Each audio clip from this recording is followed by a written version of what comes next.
하나님 아버지, 온 세상이 알아야 될 정말 알아도 다함이 없는 이 놀라운 성탄의 기쁜 아침을 우리 가운데 허락하여 주셨고, 우리 입술을 열어 그 하나님의 놀라우심을 송축할 수 있는 이 복된 자리로 인도하여 주셨음에 감사드립니다. 오늘 이 기쁨과 감사가 우리 삶의 자리마다 차고 넘치기를, 또한 우리가 가는 곳마다 이 기쁨이 증거되기를, 더 많은 사람들이 우리를 통해 이 기쁨을 알기를 간절히 소망하오니, 우리의 남은 생애가 이 기쁨을 전하는 자들로 살아내게 하여 주옵소서. 오늘도 말씀을 통해 하나님께서 독생자를 이 땅에 보내신 그 의미를 다시 한번 가슴에 담고 되새기면서 우리 삶을 결단하는 복된 이 아침이 되게 하여 주옵소서. 감사드리며 예수님의 이름으로 기도하옵나이다. 아멘. 오늘 본문은 예수께서 마리아의 몸에 잉태되어 이 땅에 태어나는 과정을 소개한 본문입니다. 마리아와 정혼한 사이였던 요셉은 마리아가 결혼 전에 임신한 것을 알게 됩니다. 성경은 요셉을 가리켜 의로운 사람이라고 표현하고 있습니다. 요셉은 율법에 대하여 정직하게 살고자 노력했던 사람인 것을 알 수 있으며, 마리아를 대하는 모습을 통해서 어느 정도 사람에 대한 연민의 정도 있었던 사람인 것을 알게 됩니다. 그래서 요셉이 생각하기를 결혼하기 전에 임신한 사실을 알게 된 마리아, 그래서 가만히 끊는 것이 율법으로나 당사자에게나 가장 좋은 태도라고 생각했던 것 같습니다. 그래서 그는 가만히 끊고자 했다. 즉, 이 약혼 관계를 이제 끊고자 한 것이 요셉의 의도였던 거죠. 그 밤에 천사가 꿈에 요셉에게 찾아옵니다. 그리고는 마리아의 잉태의 비밀에 관해 말해 주었습니다. 그에게 잉태된 것은 성령으로 된 것이라. 여러분, 왜 예수님은 성령으로 잉태되는 방식으로 이 땅에 태어나셨을까요? 그것은 예수님의 오심은 재창조의 의미가 있기 때문입니다. 최초의 인간인 아담이 하나님의 거룩한 입김으로 살아있는 영이 되어 이 땅에 처음 모습을 나타낸 것처럼, 새로운 인류의 조상으로 다시 오신 예수님은 성령으로 잉태되어 그 근원이 하나님이시며, 따라서 죄가 없는 모습으로 오셨음을 말해주고 있는 것입니다. 따라서 예수 안에 있는 자들은 첫사람 아담의 계보에 속해 있는 자들이 아니라 둘째 아담으로 오신 새로운 아담의 족보에 속해 있는 사람들이 바로 예수 안에 있는 사람들입니다. 이것이 성령으로 잉태되어 이 땅에 오신 이유입니다. 이어 천사는 태어난 아이는 남자이며 그 아이의 이름을 예수라 하라 라고 일러줍니다. 예수의 이름 뜻은 여호와가 구원하심이라는 의미입니다. 사실이요, 이 예수라는 이름은 유대인들에게는 그리 특별한 이름이 아닙니다. 유대인들에게는 매우 친숙한 이름으로 여호수아 또는 예수아의 헬라식 표현이기 때문입니다. 그런데 오늘 태어난 아이에게 이 이름이 특별한 것은, 유대인들은 보통 할례를 받은 날, 그 태어난 지 8일 만에 할례를 받잖아요.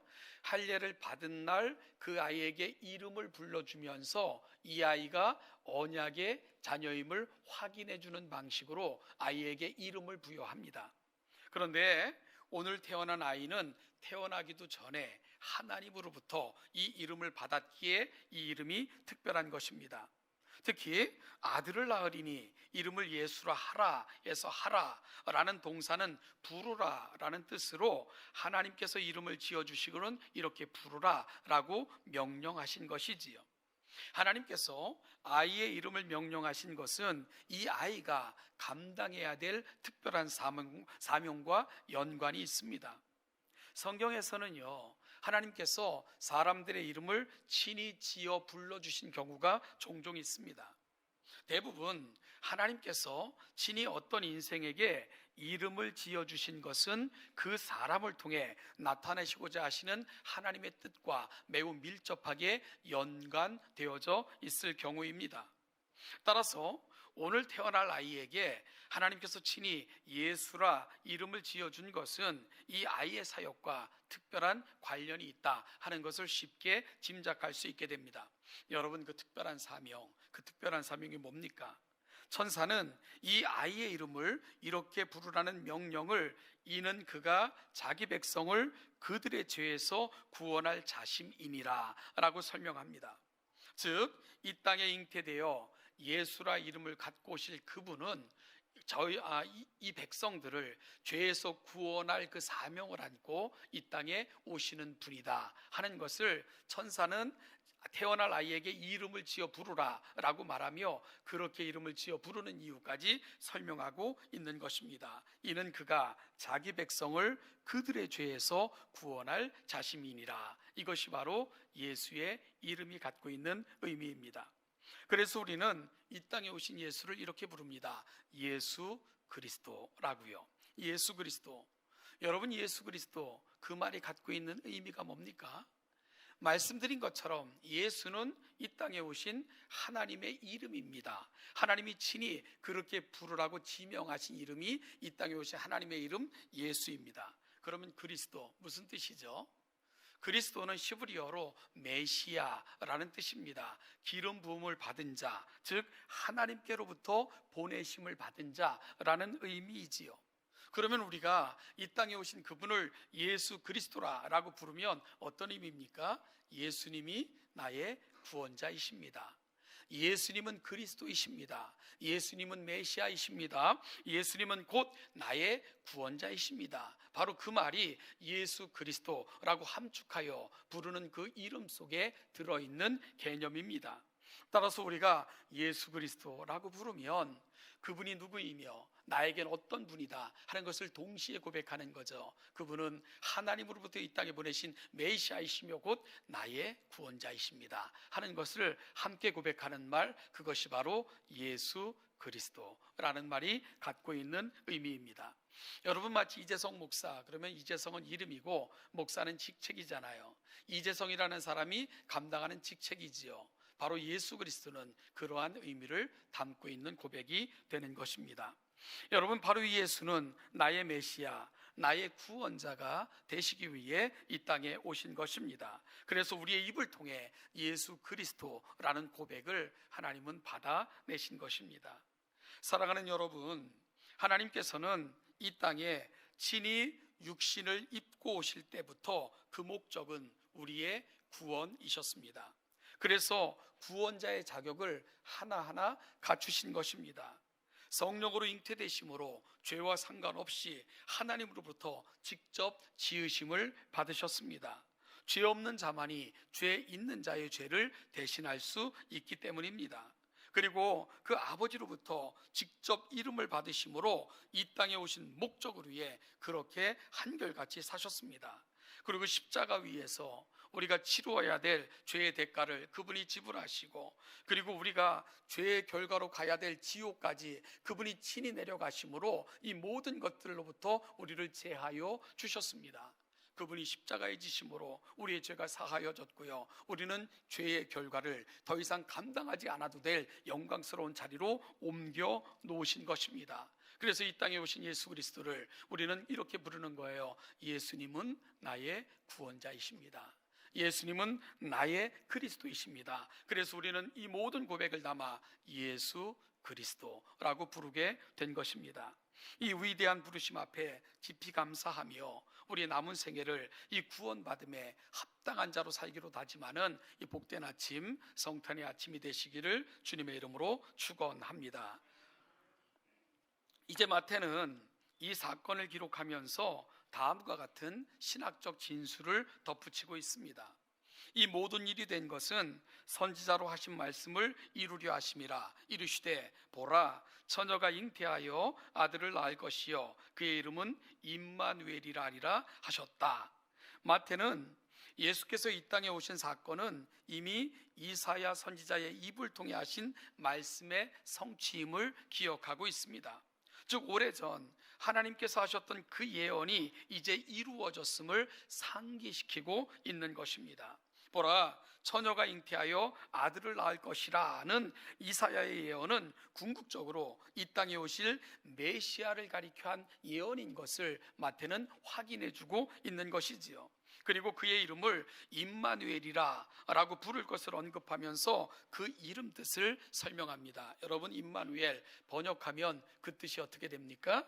하나님이 우리와 함께 계시다 라는 뜻이 되는 거죠. 마태는 이 땅에 오신 예수님의 사건은 친히 우리와 함께 하시겠다는 약속의 성취로 이해하고 있는 것입니다. 그래서 이 땅에 오신 그분은 임마누엘이 되셨다라고 고백하고 있는 거죠. 요한은 이 부분을 요한복음 1장 14절에서 말씀이 육신이 되어 우리 가운데 거하심에 라는 표현을 사용했습니다. 여기서 거하셨다라는 말은 텐트를 치다라는 의미를 갖고 있는 동사입니다. 즉 우리 삶의 자리로 걸어 들어오신 것입니다. 그리고 아예 우리 삶의 자리에 그분이 거할 텐트를 치셨다. 바로 이 고백이 말씀이 육신이 되어 우리 가운데 거하셨다라는 표현이 갖고 있는 의미입니다. 주님은 온전한 사람이 되셔서 우리 삶의 자리로 걸어 들어오셔서 우리 삶의 문제들을 직접 경험하셨습니다. 여러분, 성경을 읽어보면 아마 예수님의 육신의 아버지 요셉은 아마 일찍 죽었을 것으로 그렇게 추측이 됩니다. 그래서 자신의 육신의 부모를 통해 아마 아버지 없이 자식을 키우는 눈물 젖은 엄마의 수고를 예수님은 아셨을 것 같다 생각이 들고요. 이 땅에 온전한 육신을 입고 오셨기에 독자를 잃고 절망 가운데 우는 여인의 곁으로 다가가셔서 그 슬픔을 함께 하셨던 분이 우리 주님이십니다. 가늠하다 현장에서 잡힌 여인에게 다가가셔서 그 여인의 자리만큼 낮아지시고 온몸으로 그 아픔을 감싸 안으시고 치유해 주셨던 분이 우리 주님이셨습니다. 죽은 오라버니로 인하여 울고 있는 여인들 곁으로 다가가셔서 죽음이라는 운명 앞에 어쩔 줄 모르는 연약한 인생들을 굽어 살피셨습니다. 여러분, 이뿐만이 아닙니다. 소외된 고독 가운데서 몸부림치는 자들 곁으로 다가가사 그들의 이름을 부르며 그들의 어깨를 감싸 안고 그들의 손을 잡고 일으켜 주셨습니다. 죄인들의 친구가 되어 주셨으며 장님의 눈을 뜨게 함으로 새로운 인생을 열어주셨습니다. 자신을 찌르는 자들을 위해 기도하셨고요. 죽어가는 아들을 바라보시는 그 어머니를 부탁하시며 그렇게 예수님은 공생의 이 땅에서의 삶을 마감하셨습니다. 그래서 어떤 학자는 이 예수님을 이렇게 표현했습니다. 우리 사이를 거니시는 사랑이 되어 주셨다. 우리 사이를 거니시는 사랑, 예수님은 그렇게 우리 삶의 자리로 걸어 들어오셨고 우리 삶의 자리에 그분의 텐트를 치면서 우리의 모든 것을 함께 공유하시는 그런 하나님이 되어 주셨던 것입니다. 예수님은 이렇게 우리와 함께 하셨습니다. 우리 사이를 거니는 사랑이 되어 주셨고요, 우리와 함께 하심을 온몸으로 보여주신 것입니다. 그래서 시브리서 기자는 흔들리는 세대를 향하여 이렇게 권면할 수 있었지요. 우리에게 있는 대제사장은 우리의 연약함을 동정하지 못하실 리가 아니요 모든 일에 우리와 똑같이 시험을 받으신 이로되 죄는 없으시니라. 그러므로 우리는 긍휼하심을 받고 때를 따라 돕는 은혜를 얻기 위하여 은혜의 보좌 앞에 담대히 나아갈 것이니라. 사랑하는 여러분, 우리 사이를 거니시는 사랑이 되셨고 우리 삶의 거처를 함께 하셨던 예수님, 우리 눈에 눈물의 의미를 아시고요, 우리 가슴에 담겨진 아픔을 아시고 무엇 때문에 근심하고 한숨 질 수밖에 없는지 우리 마음에 아픔을 하십니다. 그래서 시브리서 기자는 우리의 모든 것을 동정하실 수 있고 체휼하셨기 때문에 아시는 그분 앞에 나아가 때를 따라 돕는 은혜를 그렇게 받는 인생이 될 것을 권면하는 것, 바로 예수님을 만났기에 이런 권면을 할 수 있었던 것입니다. 사랑하는 여러분, 바로 예수님의 그 온전하신 뜻을 오늘 우리도 가슴에 담는 귀한 이 아침이 되시기를 간절히 소원합니다. 그리스도 로마 신화와 세상의 수많은 신화를 보면 신이 인간이 되었다는 그런 기사들을 종종 읽을 때가 있습니다. 그런데 신들이 인간이 되었다는 이야기 속에서는요, 인간을 이용하거나 아니면 자신들의 목적을 이용하기 위해서 인간이 되는 그런 이야기들로 세상의 신화는 가득합니다.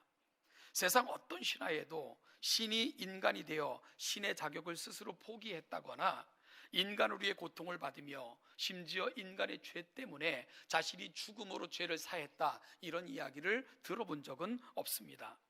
여러분, 그런데 이 땅에 오신 하나님은 그렇게 하신 것입니다. 하늘 보좌 버리시고 스스로 가장 천한 인간이 되셨을 뿐만 아니라 그 인간들 때문에 자신이 죽으시면서 모든 것을 포기하시면서 우리를 구원해내신 분, 그분이 바로 이 땅에 오신 우리 하나님이십니다. 그런데 오늘 마태는 이렇게 하신 이유, 그것을 설명하면서 그렇게 하신 이유는 바로 우리를 그 곁으로 부르사 영원토록 함께 하시고 싶은 것, 그것이 바로 하나님의 꿈이셨기 때문에 그렇게 하셨다고 임마누엘이라는 단어를 통해서 설명하고 있는 겁니다. 여러분, 임마누엘, 이것은 바로 창조 때부터 꿈꾸셨던 하나님의 꿈입니다. 우리를 하나님의 형상대로 지으시면서 우리를 곁에 함께 교제의 대상으로 놓고 싶으셨던 분, 그분이 바로 하나님이셨습니다. 하나님은 구약의 성막이라는 제도를 통해서 하나님이 우리 사이에 거처를 정하시고 함께 하시고 싶으신 그 꿈을 이미 보여주셨고요. 그리고 이사야 선지자는 이 약속을 우리에게 분명하게 선포를 했습니다. 모든 시대의 기대를 뛰어넘는 방식으로 이 땅에 친히 육신을 입고 오신 예수 그리스도, 그분은 바로 이 하나님의 꿈이 얼마나 간절한가를 우리 가운데 분명히 보여주신 그런 사건이 된 것이지요. 그리고 성경은 장차 들어갈 새하늘과 새 땅의 모습을 이렇게 묘사하고 있습니다. 내가 들으니 보좌에서 큰 음성이 나서 이르되, 보라, 하나님의 장막이 사람들과 함께 있음에 하나님이 그들과 함께 계시리니 그들은 하나님의 백성이 되고 하나님은 그들과 친히 함께 계셔서 모든 눈물을 그 눈에서 닦아주시니 다시는 사망이 없고 애통하는 것이나 곡하는 것이나 아픈 것이 다시 있지 아니하리니 처음 것이 다 지나갔음이니라. 여러분, 장차 우리가 가서 거할 나라, 그 나라의 특징이 뭡니까? 하나님이 그 장막을 우리 사이에 치시고 우리와 함께 하시는 나라, 온전한 교제가 회복되는 나라, 그 나라가 바로 우리가 가서 거하게 될 새하늘과 새 땅이라고 성경은 표현하며 대단원의 막을 내리고 있는 것입니다. 그리고 이것이 바로 우리 하나님의 꿈이기도 하셨죠.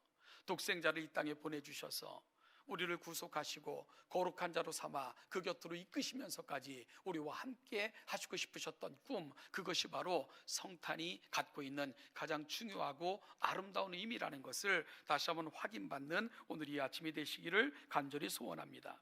여러분, 그러면 오늘 이 성탄을 맞이하는 저와 여러분들은 어떤 결심으로 2022년 성탄을 맞이해야 될 것이며 남은 한 해의 마무리들을 우리가 해야 될 것입니까? 저는 다음과 같은 사도 바울의 고백으로 올 성탄의 의미를 다시 한번 되새기며 마음의 다짐으로 삼고자 합니다.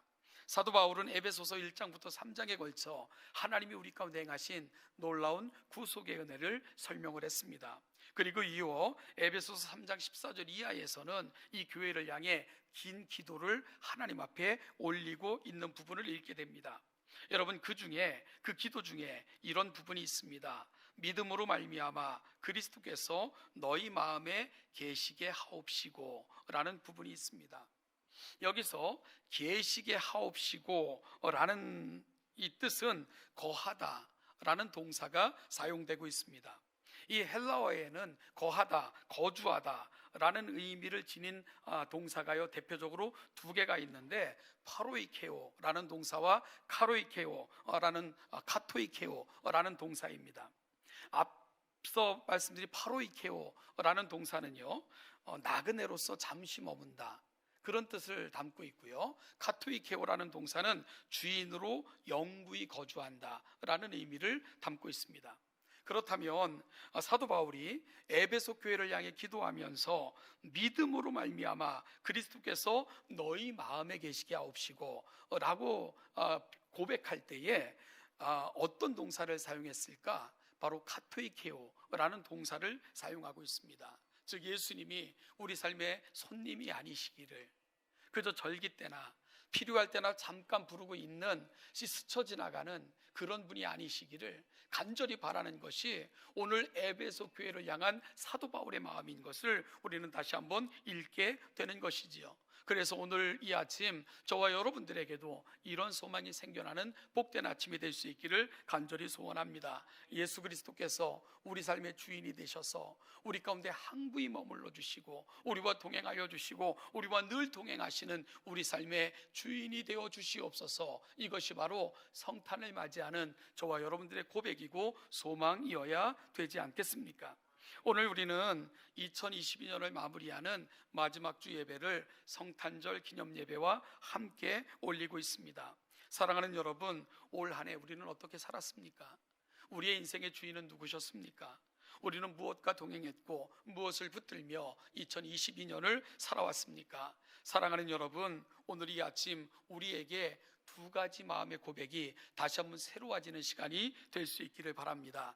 예수 그리스도, 이 땅에 오사 나의 주님이 되신 예수 그리스도, 그 감격적인 고백을 다시 한번 가슴에 담고 이 감격이 회복되어지는 놀라운 아침이 오늘 성탄의 이 아침이 되시기를 바라며 바로 그 주님의 은혜를 늘 가슴에 담고 살아가기를 다짐하는 이 아침이 될 수 있기를 간절히 소원합니다.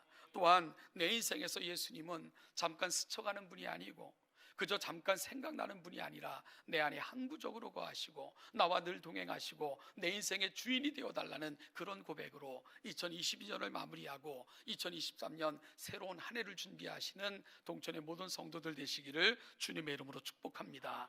예수 그리스도, 그분이 우리 삶에 영구히 거하시는 그 아름다운 축복과 은혜가 우리 동천의 모든 가족들마다 충만히 임하시기를 기원합니다. 기도하겠습니다.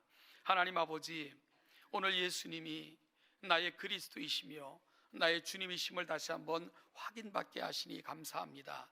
아버지 하나님, 우리를 그 곁으로 부르사 영원한 멸망 가운데 처해졌던 우리가 예수 그리스도와 동행하며 그 영원한 소망을 확인받는 자로 다시금 우리 삶을 시작하게 하시니 너무너무 감사합니다. 이 성탄의 의미가 잊었던 우리 신앙의 고백을 다시 한번 확인하며 또한 우리 삶이 어디에 있는가를 확인하는 가운데서 다시금 주님 품으로 주님과 더불어 동행하는, 주님과 함께 살기를 다짐하는 아름다운 다짐으로 임하는 복된 이 아침이 되게 하여 주시옵소서. 감사드리며 예수님의 이름으로 기도하옵나이다. 아멘.